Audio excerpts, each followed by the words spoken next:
Eh. This is nice. What surprises us is like it is the day before yesterday. I was exhausted. Just the way we came from Norway, you see, all this grass was scattered everywhere. And I felt very exhausted. It just made me tired. But now we decided to clean it up so that it can be nice. Yeah, we'll never lose hope. Never say die, amen. But always do what is right. Thank you. I don't know if you have anything you want to highlight. No.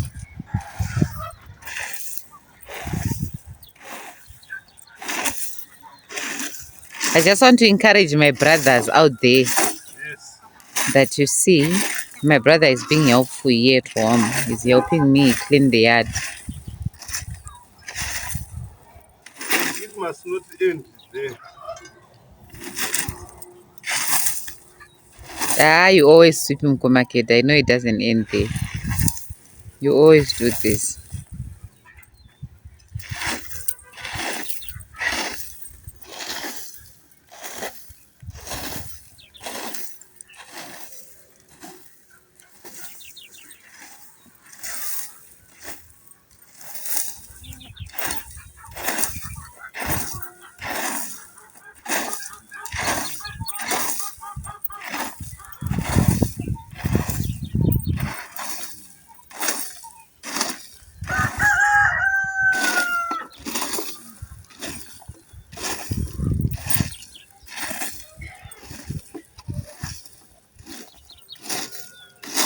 What we are thinking is, man, people don't know who's going to.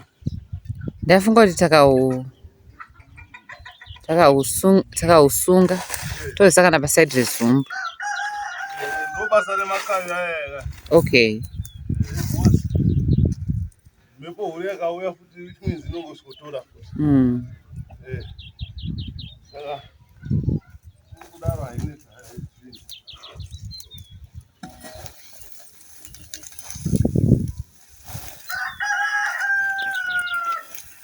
Asi chacho champupuri chihombe chaicho.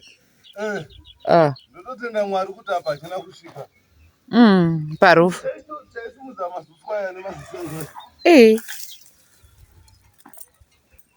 Saka ngari mawani.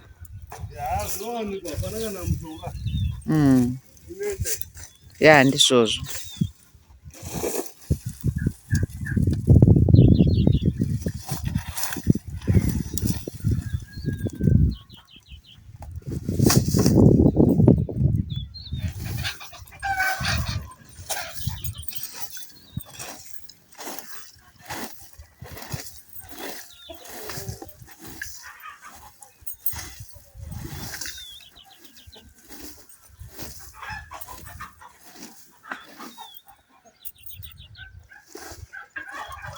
Machongo edu aita hasha.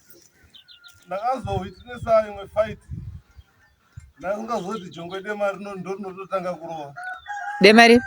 Dema iri. Ndakarasa mapapiro kudaso.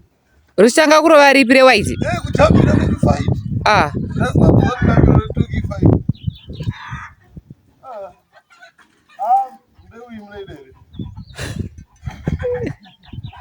Tatotadze kusarudza here mukomakita.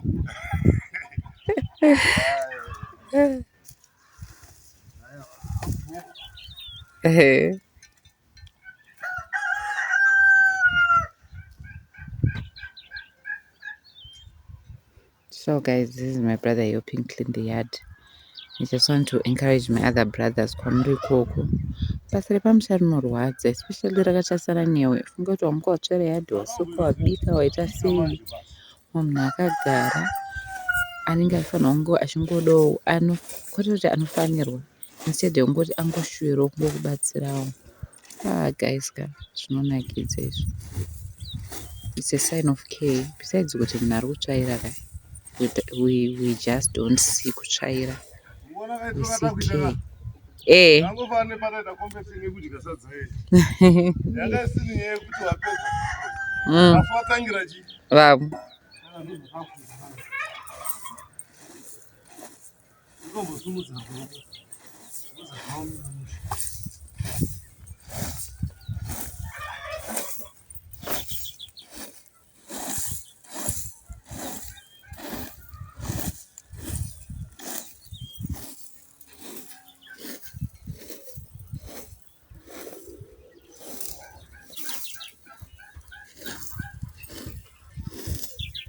Kwamakedza pane saga randisiri kuona.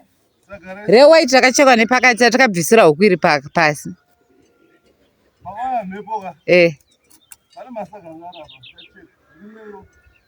Oh, right. Kwamakeda baba iseva nei ndauda kutsvera. Guys, what I want to say makakosha komana. Because munondinspire zvinhu zvandaichoita ka. Ndoitira kuti tingoitawo zvakanaka. Nokuti tinongochitamba navanhu vakanaka. Saka bye bye guys. Don't forget to subscribe mana. Namba iri kukura but pandiri kutarisirawo pachoka. Pakanaka futi. Thank you, bye bye. Isusu tega timboita basa. Toonana.